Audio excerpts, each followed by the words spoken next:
Was Activision Blizzard worth it for Microsoft? When you take it at a face value, of course, buying up the publisher that produces games like Candy Crush, Call of Duty, Diablo, and just billion-dollar franchises, and acquiring that for a pretty cheap price compared to what Activision was worth before all of the sexual abuse allegations came out for the company that really dropped the stock price. But then we have to look deeper into this. Microsoft is really pushing down on Xbox after investing another $60 billion into Activision Blizzard after already putting in $7 billion from ZeniMax. Their goal is to bolster Game Pass, but of course, with this acquisition, they have to focus more on a third-party standpoint, and that is exactly the point I'm trying to make here. We are now seeing more Xbox first-party titles, like for example, Doom the Dark Ages, we have The Outer Worlds 2 making their way over to PlayStation 5 day and date. Indiana Jones and the Great Circle is getting its PS5 release this spring, and that is because Xbox now has to adhere to its normal core fan base of console users, but now they have to expand as much as possible through mobile, cloud, PC, literally everywhere. They have to get as many users as possible in order to make back that money they did spend on Activision, because Bethesda,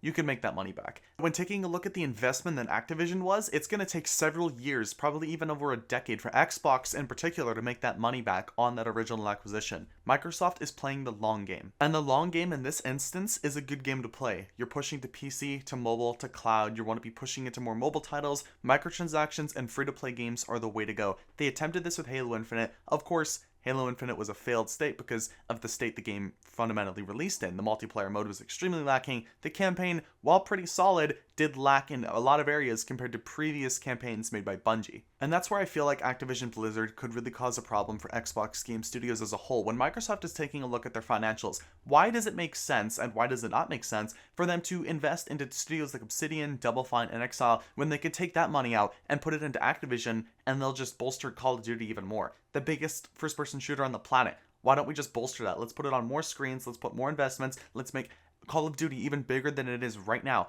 Why even bother with the money that we might make out of The Outer Worlds 2, or out of NXL's next game, Clockwork Revolution, or out of Double Fine's next game, or out of Ninja Theory's next game? In fact, I already feel like we've seen the results of this acquisition just straight up out of when Microsoft shut down Hi-Fi Rush's studio Tango Gameworks. Of course, I truly believe that Tango Gameworks would still be under the Microsoft umbrella if they never purchased Activision Blizzard. Because, yeah, we had a hugely successful AA kind of game, 2, 3, 4 million players on Game Pass, massive success critically, won a bunch of awards. We were very happy about it. But it didn't make $150 million.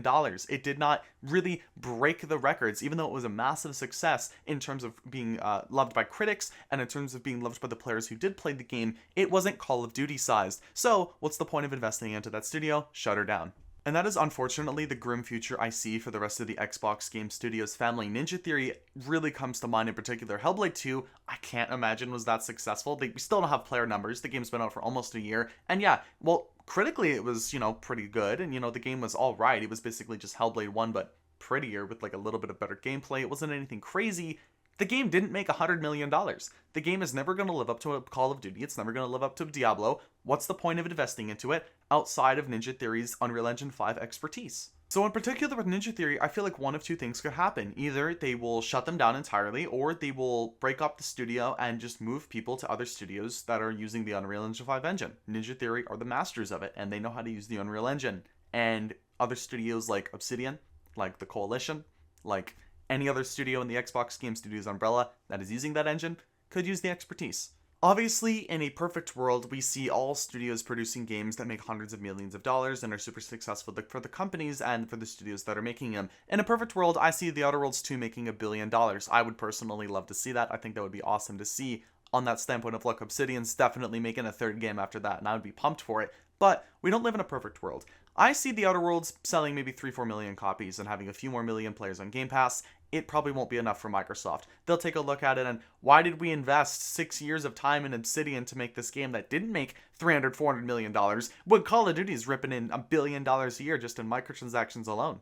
The whole point and argument I'm trying to bring to the table I know is very cynical and I know is very negative, but in the industry we're in currently, we can't trust Microsoft. If they're going to shut down a studio like fucking Tango Gameworks that created the banger near Game of the Year Hi-Fi Rush, I genuinely don't know what to expect from them. I highly doubt we're going to see Ninja Theory survive till the end of this year. I'd be surprised if we did.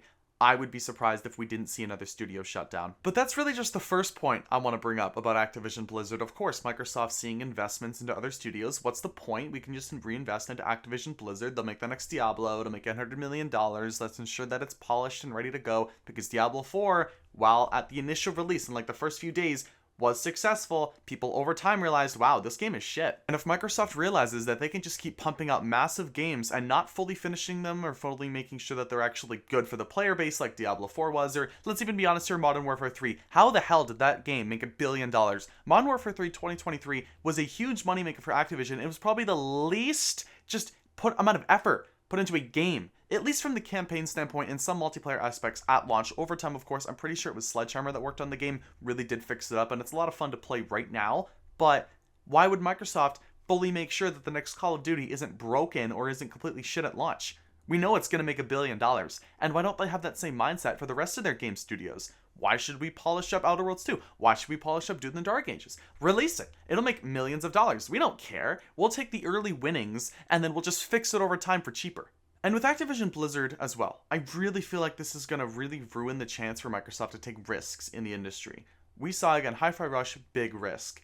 Didn't live up to the expectation I'm assuming they wanted. We're going to see other games in future that studios are going to want to go out and make. And of course, you look at it, Phil Spencer's going to look at it and say, yes, as a gamer, I want you to go out and make what you want. I want studios to make what they want. I want them to have their creative ambitions fly. But then we're going to have the people at the top, Satya Nadella. He's going to be like, motherfucker, you get that studio to make the next Call of Duty or you're fucking fired. We need to see another $1 billion in our gaming division this year or there's going to be problems. And all that does is increases stress for the management, stress for the employees, stress for developers, and stress to make sure that the game is released correctly. Even then, you could have released an extremely polished game. Dragon Age the Veilguard was an extremely polished and gorgeous video game, but its game design was poor, its writing was poor, and literally every single other little thing about it, except those first two things that I mentioned, were shit. And that's a problem that I feel like Microsoft and Activision Blizzard are going to have. Why even take the risk on a well-polished, beautiful-looking video game that we could create that could just be shit because our writers did a poor job, or the game design was just poor, they were lacking in mechanics, or if we create a sequel, maybe it just didn't live up to the original expectations of what we made out to be in the first game. I'm highly expecting the Outer Worlds 2 to be bigger and better than the first game in almost every single little bit of a way. Unfortunately enough, will Microsoft see it that way? Is that investment worth it of 6 years to invest into a sequel instead of, look, we could have taken that maybe $50 to $100 million we did put into the Outer Worlds 2 into a Call of Duty title, into expanding the multiplayer, into hiring more employees for Sledgehammer or for Treyarch? Why even invest into this game when we know it's a huge risk for the company, and for Obsidian as a whole, we might have to lay off all these developers that are extremely talented, and then you have developer stigma around your entire game studio's lineup of actual developers, because I already have no doubt that they already have that. How can someone who works at Double Fine or Obsidian or inXile take a look at what Microsoft did to Tango Gameworks and think, why even if we put out a good video game and it just doesn't live up to the expectations, the wild expectations that they have now, because they now own Activision Blizzard, which is pulling in billions of dollars a year, why should I even bother?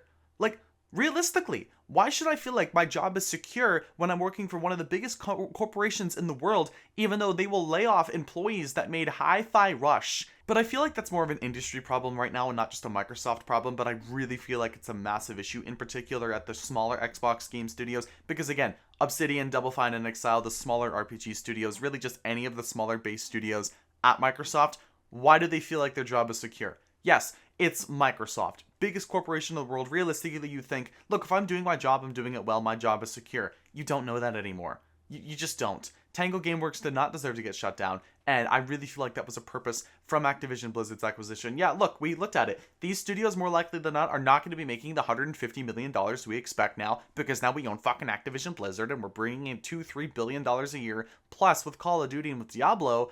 Why the fuck do we need to put more money into Hi-Fi for a sequel? In the end, it's really just a sad state of affairs. I want to see Xbox game studios just be extremely successful. I want to see them produce the games they want to produce. I know people like Phil Spencer, because again, I know he likes playing games. He is a gamer at heart. But when you have to put on that corporate suit, you got to feel like, look, numbers and analytics and financial data. We cannot keep these studios going. Even though I know he probably wanted to give another chance to the Redfall developer at Arcane Austin, he just can't. They fumbled that shit so hard. They really did. They wasted so much development time and probably so many resources at Bethesda and Microsoft and produced one of the worst games of 2023. And why take that risk again with the next Xbox Game Studios release? How do we know Doom the Dark Ages isn't going to release fucking really broken because they didn't give id Software enough time, or maybe they didn't want to go and make another Doom game, even though I have no doubt that, again, Doom the Dark Ages isn't going to be a fucking banger. How do we know that isn't the case with any of their other studios? I know this video is extremely doomy and gloomy and taking into the account that, look, it's only bad, bad, bad from here on out at Microsoft and at Activision Blizzard. I want to see them succeed. I just have a very lacking of enthusiasm for the future of the Xbox brand in general. I am a fan of where they're going with multi-platform releases. Kind of disappointing that they are kind of abandoning the console aspect of console exclusives, even though more games everywhere is better for the end consumer. It's just kind of disappointing to see them in the end falling away from what made them in the first place. Like, yeah, Halo's going to the PlayStation 5. That's awesome for players. But Halo made your brand, so it's just for the brand identity and for your original people who did go out and support you at the beginning, it just kind of feels like a fuck you, even though, of course, yeah, you're Microsoft, you gotta make money. I understand that completely. But in the end, I really feel like Activision Blizzard, in 10 years, is going to be a really good get for Microsoft. I'm really hoping that it just really turns out to be every single Call of Duty after Black Ops 6 is just on that level of quality, at least in terms of the campaign, because I really enjoyed the Black Ops 6 campaign. Other than the ending. That ending was so abrupt and so unnecessary and kind of stupid, but the rest of the campaign was awesome. The multiplayer, it is split on a lot of players. I enjoyed it at launch, even though I really hate some of the systems that were in it. The game was overall fun at launch and was their biggest Call of Duty release and one of the biggest subscriber gain days of all time for Microsoft, which is really awesome to hear because Game Pass is a great service, and if you don't like spending $70 to $100 per game, it's a really good deal. But as long as Microsoft doesn't shut down another studio that just released a really good game, I swear to God, if The Outer Worlds 2 is a Game of the Year contender in 2026, they're like, oh, we're shutting down Obsidian, I will fucking lose it.